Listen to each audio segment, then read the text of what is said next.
This is tape 7. 51-52. We mentioned at the end of the last tape Weeks, Worrell and Walcott. 51-52. You got into a lot of strife again in the press about what was considered your, can I say, unfair attack of bouncers on Evan and Weeks. Would you like to talk about that and the circumstances of the time? What happened? Well, in Sydney, in the Test match in 1952, 51-52, I was bowling. Evan and Weeks came into bat, and I was bowling, and it was a hot day, and I was on my about 7th over, 8th over, and I would have been going off in about another over, and Weeks was in, and I bowled a bumper to him, and Jeff Stolmeyer was acting captain, and Goddard was not playing that match, and he'd previously told Evan and Weeks not to hook.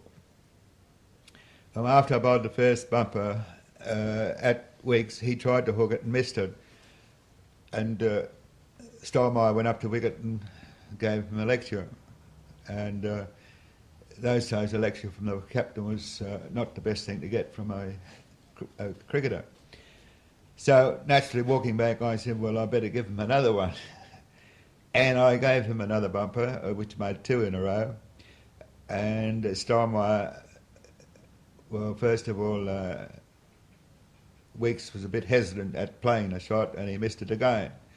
And Jeff Stolmeyer goes up and dresses him down again in the middle of the wicket, and everyone in the crowd could see it, and of course I could see it. So I said to myself, going back, well, I'll give him another one, because he'll be upset, he won't know what to do. And I did the same again at the third ball, and it was out pitched. Most of them were pitched out over the off stump, so as the batsman had to play a shot. Not pitched at his body to hit him, but pitched so he could hook the ball. And if he hooked it, he had a chance of hitting it into the air. My chap down a square leg had a chance of catching it. So I gave him the other one, and he did a half hesitating shot again, and his captain went up again, and Stolmeyer said, don't do that, and he warned him, and this is it, he said. So there was only one thing to do, give him another one. And I gave him the other one, and he half tried to hook it, half tried to hit it, and just hit it straight up in the air, and the wicketkeeper caught it. So that was my 4 bumpers in a row to Evan and Weeks, for which I was heavily criticised by the press, ex-players, and all the press said that was the wrong thing to do, and it was intimidation. Well, there's only one reason why I did it, was to get him out, and when he was in 2 minds with his captain telling him what to do and what not to do. So it worked. And that's the only time I've ever bowled more than 2 bumpers in a row. But I got criticised very heavily for that. What was your attitude to bowling bumpers? Well, I really bowled a bumper to keep the batsman awake to the fact that he couldn't come forward to play on a good. If you bowl a good length ball to a good batsman, and he comes forward all the time, he plays you fairly easily. And if he could come forward before the ball was bowled, he could play you more easily. So I always used to put a bumper in once every 1 or 3 overs, or something like 1 to 2 or 3 overs, 1 bumper here and there, just to show them that I could bowl that bumper and to keep them back from coming forward all the time. And that was my main idea, to unsettle the batsman. And also I bowled it in such a place where it was just lined at his chest, about chest high, if you get a chest high, and no higher, because it was a waste of a ball if you bowled a bumper high, because they can duck underneath it. And it's very hard to duck underneath one about chest high. So they have to play a shot, defensive or attacking. And if they play attacking a shot against a rising ball about chest high, it's very hard to keep down. And naturally it goes up in the air, and it hangs up in the air, and the chap with square legs got a good chance of catching it. Deep square leg. And normally I had one at deep square leg and one at short square leg. And those 2 chaps were waiting for the ball to be hit off a bouncer. And that's the reason why I bowled it. I didn't bowl it to hit the batsman. I think I only tried to hit one batsman in my life, and that was on the hip. And I did, and I got him out next ball. But that's the only time, because he was a very good batsman too, but he didn't like the ball about his hip. And that worked that day. But normally they don't work, but when they do work, you remember them. It seems to me that your attack on Everton Weeks, if you like, stirred up a lot of those players who remembered the Bodyline series. That really hadn't died by that, though. I don't think it was that bad, because the bumpers weren't that good. So the balls I bowled to him weren't fast. It was in my about 9th over, and the wicket was a good batting wicket, or fairly good, and it was not a quick wicket to bowl a bouncer on. But I think Everton Weeks, if he had played his normal shot, would have hit them for 4.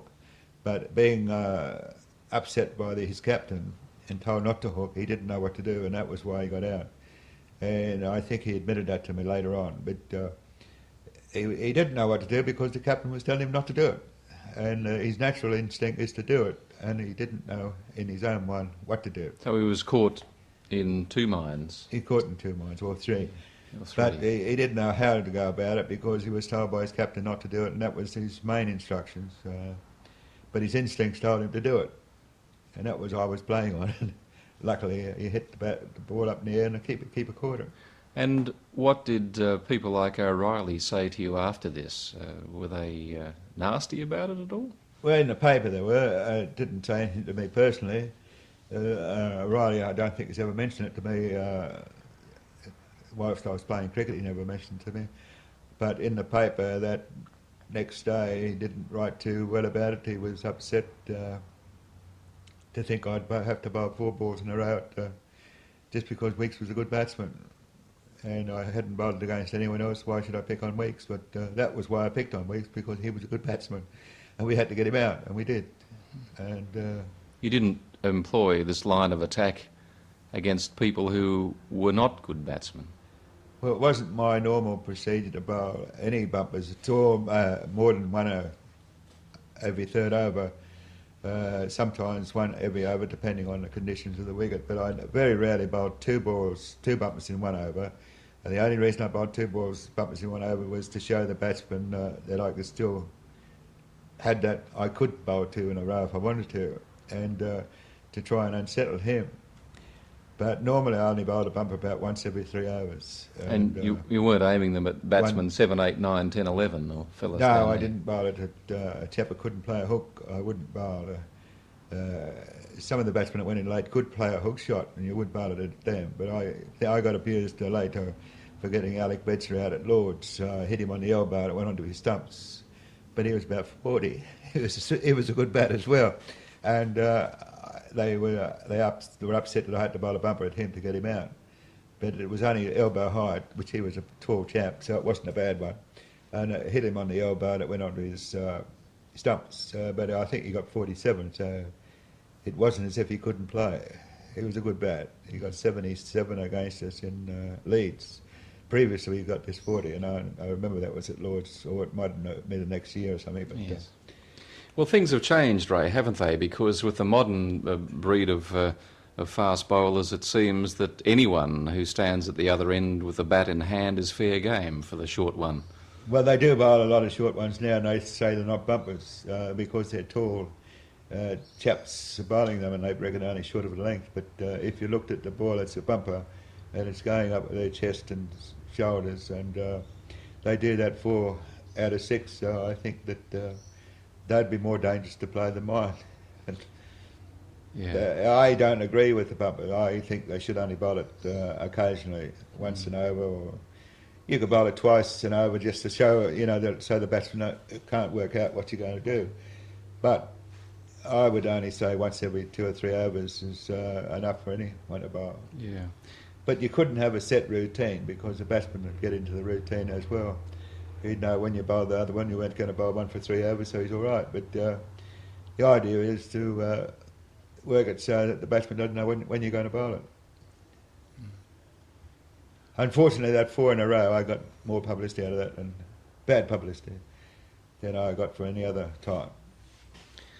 The only other time I got bad publicity, when I was warned, according to an Australian writer, he reckons I was warned by the umpire. And all the bowlers bowling in that match were warned, and I was the main blame. but I didn't play in that match. That was Victoria versus New South Wales. And matter of fact, I played 2 matches, and I didn't play either that match, and I wasn't blamed at all. And I've never been warned by an umpire in my life. So the scribe was wrong. He was a good cricketer too. He doesn't believe it that I didn't play, but I can show him in the records books that I didn't play the 2 matches against Victoria that year.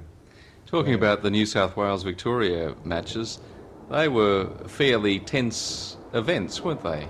Well, they were, because both Victoria and New South Wales were very good sides, and we had the best players in Australia then, before other teams are stronger now, but New South Wales and Victoria were really, when Bradman wasn't playing after the war, Victoria, they were the strongest sides, and they were like test matches between us, and there was nothing given away in those matches. Were things fairly tense on the field? Always have been, yes, with Victoria and New South Wales, and I don't know why. I think it's the reputation of the 2 best sides, and they just want to prove that which one's the best or the better. But it's the same when I was in the army. If you were Victorian, well, you had a go at New South Wales chap, and if you're New South Wales, you had a go at the Victorian chap. And yet you didn't have a go at the Queenslander or the South Australian or the Tasmanian, or we didn't see any Western Australian those days because they were too far away. But I think there's always been rivalry between New South Wales and Victoria. To what extent did this carry on off the field? I mean, was there lots of bad blood and sledging, as we see today, taken as a matter of course in New South Wales? No, we didn't sledge at all. We didn't say anything. Even in test matches, even some of the heavy test matches? No, I've never said a word to anyone except my little friend Billy Watson and Jimmy Burke were playing against, for New South Wales against Queensland up here many years ago, and I was, we had a chance of getting them out. About 3 o'clock in the afternoon it was, and they opened up, and if we got them out cheaply we would have won the game. We were ahead, and they appeared against the light at 3 o'clock, and I didn't like that, because I thought if they stayed there we had a chance of getting a few wickets and we'd be in a good position to win. And if they got off the field, well, we couldn't win because we had to get them all out in one day, which was very hard to do. And when they kept on appealing against the light, I said, "What's wrong? Haven't you got any guts?" And Billy Watson, I don't blame him, he took exception to that, and he didn't talk to me for about another 6 weeks.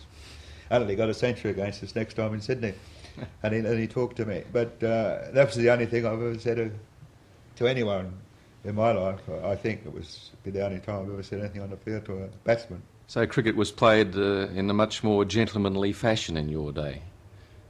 Yeah, I think so, but we didn't. I didn't know anything about sledging. I know 1 or 2 chaps did what they called have a few words to say sometimes.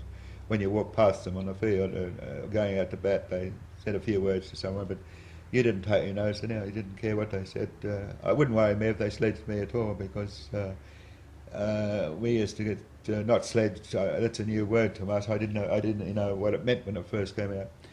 But we used to play. I used to play football, and the crowd used to say things to us we didn't like, but we didn't listen. And if you don't listen, you don't hear it. I don't think anyone's ever said anything to me except Bill Edridge said to me once that I bowled the bumper with impunity, and he was going to show me next innings, and he bowled 6 out of 6 at me. And he hit me too, but I said to him, don't you think that I've got to bowl the next innings?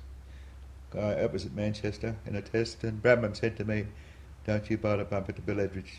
So I didn't. So Bill Edridge got his own back without me getting my back. But Bradman said not to bowl it to him because you'll cause trouble, because he'd bowled 6 to me and hit me. But, I suppose as a fast bowler, though, a man who had the ability to bowl a bouncer, you'd have to expect that the opposition, if they had someone reasonably quick, would try and do the same. Well, that's true. I had a lot of bumpers bowled against me. How did you handle them? Well, I don't think anyone likes getting a bumper. That's why they're talked about so much. But I don't think I ever got hit on the body. I got hit in the hip or the leg, but I got hit in the fingers when I was trying to hook them. I got caught of a couple too, but off the fingers. But I don't think I ever got hit. I ducked out of the way a lot, scraped the ear a couple of times, but I don't think I was really frightened of him. As I said before earlier, I thought I could bat and I could play the hook shot pretty well because I was brought up on mat wickets in Sydney when the Bodyline series was on and they were all bowling bumpers. And in matter of fact, the first time I played against a fast bowler in the men when I was 14, the fast bowler had killed the chap in the previous part of the year, and I had to bat against him my first time. And he was a tall fast bowler, and I was worried until I found batted against him for a while, and I found out he wasn't as dangerous as I thought. But he accidentally killed the chap. He got hit in the head and died. But, What a Sydney grade match or? Or junior cricket was. Men. I was playing with the men. I was only 14, of course, and I was only a little kid, so I was a bit frightened then. But we were brought up in the matting. We got a coir mat, and all bumpers were bowled all the time. And that year, 1932, everyone bowled bumpers because Larwood was bowling and England was bowling, and so everyone bowled bumpers. But we didn't call them bumpers, just short pitch balls. I suppose it was a great chance for people to develop their hook shot. Well, on a coir matting, the ball comes up the same height all the time. It comes up, and you could play a shot with confidence because you knew it wasn't going to shoot, unless it hit the middle of the mat, which was far enough down there to get out of the way. But playing on a coir matting, you had a chance to learn to play a hook shot because you had to play it. And it was not hard to play if you played it properly. Which Everton Weeks did play it properly, but as I said in that match, when he was being told by his captain not to play it, he wasn't playing it properly, and that's why he got out. The chances are, had Stollmeyer not been telling him what to do between balls, then maybe Weeks would have been in a much better frame of mind. Well, he wouldn't have got the 4 bumpers. I wouldn't have bowled 4 bumpers to him. I would have only bowled 1.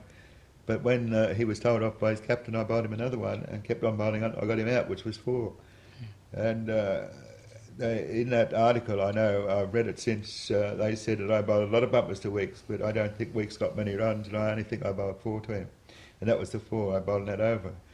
But they blame me for bowling a lot of bumpers to Weeks, and I'm not sure what he got, but I think he only got a few runs, so I couldn't have bowled many.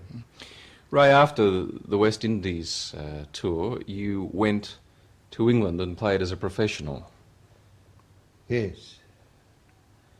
Tell me about that. Mm-hmm. I went over there for the Lancashire League season, which was nearly 6 months. I was offered money to go over, which wasn't much. It didn't. I took my wife, and we had. My wife was pregnant going over, and she had the baby over there after we got there, about a month or 2 afterwards, and we really went over for the trip only. I didn't go over there to stay with Lancashire League, but I went over there for the trip to give her a trip, and that was the opportunity I took. And we had a good time.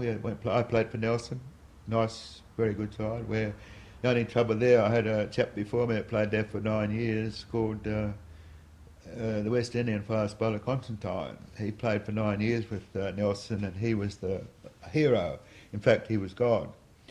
When I went over there, I was sick going over on the boat, and I got off the boat still very sick, and went up to play, and didn't get a wicket. For the first 3 matches, hardly got a wicket. I should have been getting wickets, so I only got 1 here and 1 there.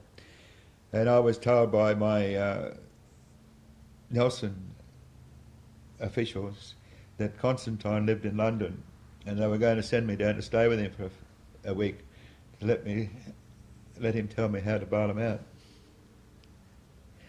Well, it was true they were going to do that, and luckily for me, next week it had been raining every Saturday too, which is hard to play on when you're not used to it. And it dried out, and we had a fine wicket, and I got 6 for 14, or 6 for 10 or something. And I didn't have to go down to see Constantine. But that would have been a little bit humiliating for me to go and talk to Constantine about how to bowl him out when I knew how to bowl him out, but I just wasn't bowling him out because I was sick. I lost a lot of weight, and I had a bad illness on the ship, and my arm withered with the penicillin. which I'm allergic to, but I didn't know then. And I had boils and withered arm, and I wasn't bowling what I should have been bowling. But luckily I improved, and the weather improved, and I got wickets, so they didn't worry about it then. You developed your in-swinger there. Well, yes. Well, the umpire said to me one match I was playing, and I was appealing for LBWs, and he was giving them not out. And I thought they were out naturally, because we always think they're out if you're the bowler. And he said to me, well, you will never get an LBW because you swing the ball too much. You can't get an LBW. You swing the outswinger too much. He said if you could bowl an in-swinger, you'd be right. So that's where I bowled in-swing, and I got 4 LBWs. I got 6 or 8 wickets. I got 8 wickets that match, 4 LBWs. So that's where I got my in-swinger back. And they were good ones too. But that's why I bowled them again. And hadn't bowled them since 1938. Not in a match. And practice I bowled them, but not in a match. So the umpire helped me change my mind. He said, you get LBWs if bowled in-swingers. So that made a big difference to the way you went about your bowling from that time on, presumably. Well, when I went to England again in 1953, I did. Well, I didn't bowl the in-swing. I went to a match at Surrey, which was about the 4th or 5th match. And the great Peter May came in at his first match against Australia. He was only young, very young, brilliant player. And we'd heard about him. So I kept my in-swinger. He came into bat at the Oval. And I bowled an over to him. It's possibly the best over I've ever bowled. There were 6 ball overs, and I bowled 3 outswingers and 3 in-swingers. And every ball he missed, and it went over top of his stumps. So just missed the wicket. And unfortunately for him, it made a fool of him. And he got up the other end and got out caught behind off Ronnie Archer's first ball. But I don't say that wasn't a good ball too, but I think my 6 balls that I bowled to him upset him. Because that was his first big game against any touring side, I think, or against Australia anyhow. And he was dropped out of the team, or he didn't get picked until about 3 tests. So at least I kept him out for 2 test matches. In your after your time at Nelson and got back to Australia, did you still have a job? Were you on leave without pay, or had you given a job away at that stage? Well, if I had a job, I was on leave without pay. Oh yes, well, no, I'm sorry. When I went to, I left my job where I was working with Stan McCabe in 1951. For 2 years I worked with him, Stan McCabe's bookstore. And I left that for certain reasons, and I went over to England. And that was one of the main reasons I went to England. Well, I can't say that, can I? But that was I went to England to change jobs, really. And when I came back from England, I was in the process of waiting to go back to England again, just playing the season in Australia and go back to England with the Australian side in 1953. And then I was going to make up my mind about a job, which I was working with a wine and spirit firm in the meantime, just on travelling around and selling their wine and spirits. And when I went to England again, I got an offer whilst I was in England from Cobb & Co. Transport in Brisbane to me to work for them. And I came home after 53 in November, and I came up here and joined up with Cobb & Co. Because they offered me the job because I'd married a Queensland girl. And I took advantage of that and stayed up here. Yeah, the 53 tour was a great one for you, wasn't it? A good tour, yes. I had a good season. Even though we lost the Ashes. Yes, well, I think I got 20 odd wickets again. I had a good year. 26 wickets at 18. That was good for me. 27 the first time and 26 the second. Yes. But the third time it wasn't as good. In fact, in that series, you took 5 wickets in an innings on 3 occasions. Well, that was good. So that was That was there was only one other time that you topped, or that you got 20 wickets in a series. That was against the West Indies in '55. So really, that was the '53 tour was a good one for you. Yeah. And you were no longer, if this is fair, you were what, 32 years of age, almost 32. Yeah. Well, how would you consider yourself? You were described as an even headier bowler than you'd been on your previous trip to England in '48. 5 years experience, maybe not bowling consistently as quick as before, but certainly doing a lot more. Well, I got the new one, got the new in-swinger on that trip for the first time I bowled it in England. Well, the first time I bowled it anywhere in a test match. And that possibly slowed me down a little bit to bowl that one because of the different action with the groin muscle. And maybe I did bowl a little bit slower at times and depended on the swing bowling. And also I learnt to cut a ball too in England. I didn't know how to cut a ball in Australia because our wickets were too good to cut on anyhow. And the only time I ever saw Betzer cut a ball in Australia was in Adelaide on a softish wicket, and we didn't know how to cut the ball in Australia in our time, in my time anyhow. And I learnt in England when I went to England. The chap at Lord's, the coach, the English coach, I was injured and I was practising at Lord's, and he taught me how to bowl a cutter, which I bowled one match against Gloucester this year. I tried it out and it went pretty good. I bowled one leg break there, it hit the off stump from outside leg stump. So he must have taught me something. Of course, the wicket was pretty easy at Gloucester. It was just a bit sandy. But I learnt to cut the ball and I learnt to swing both ways. So I probably slowed down a bit too. And you were still bowling well within yourself. Were you ever conscious of having lost a few, inches of pace over the years? Well, I didn't lose any pace in '53. I was still as fast in '53 as I was in '48. But I possibly didn't bowl as many fast balls than over in '53 as I did in '48 because I had the in-swinger as well. But the only time I slowed down was in 1956 when I went over to England because I had hepatitis for 3 years. I got hepatitis before I went to the West Indies. And from 54, 55, 56, I had hepatitis and I still kept playing cricket, which I shouldn't have. The doctor didn't want me to, but I didn't take any notice of the doctor. He was going to report me to the Board of Control, but I said, you can't because I came here as a private patient and you're not allowed to report me.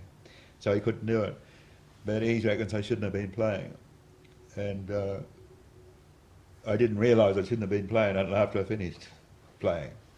I always thought I'd get better, but I never did. And I got better after '56. It healed in England in '56. The doctor over there who was testing me out, and he said, your liver now is better than anyone else's. A normal, didn't say anyone else. He said, no, your liver is better now than a normal person. So he proved it to me. He took me out and had a drink. But I wish he hadn't. Ray, there was a story about you being asked to bowl with an experimental ball at Lord's during that, I think it was the '53 tour, when Yes. all the officials were there at the nets at the nursery. Can you tell us about that? Well, it was Gubby Allen who had brought this new ball. It was a smaller ball and with a higher seam. And he asked me, would I try it out? And I tried it out. I suppose I bowled a few overs in front of the cameras. And they had batsmen, bowlers. Yeah, I bowled against the batsman. And he was surprised that I could land the ball on the seam pointing a certain way if I wanted to bowl the outswinger, and on the seam the other way if I wanted to bowl the in-swinger. And he couldn't understand how I knew where the mark was going to go. I told him where the mark was going to be on the ball. Where you hit the ground, there was going to be a little mark on the ball. And I said it'd be on this side of if I bowled the outswinger, it'd be on the right-hand side of the seam. if I bowled the in-swing, it'd be on the left-hand side of the seam. And he didn't believe that. But after I bowled about 3 overs, he believed it because it was everyone I told him was on exactly the same way as I told him. And I put it down to the little ball. It was easy to control. And they banned the little ball then. And did they ask you to sort of nominate stumps to hit and all this sort of thing? Or did you... Well, they asked me where I'd bowl, which I did have to... Did you nominate where you'd put it? When the batsmen weren't there, when they took the batsman away, I'd bowl to them. And I had to hit the stumps, and I normally hit the one that they asked me to hit. It was a very good practice period for me because everything I tried to do went off, nearly everything. And also the ball was easy to swing, and it was a higher seam, and it was easy to cut. So, as I say, after that they didn't bring that ball in. I don't know why. Probably from that demonstration.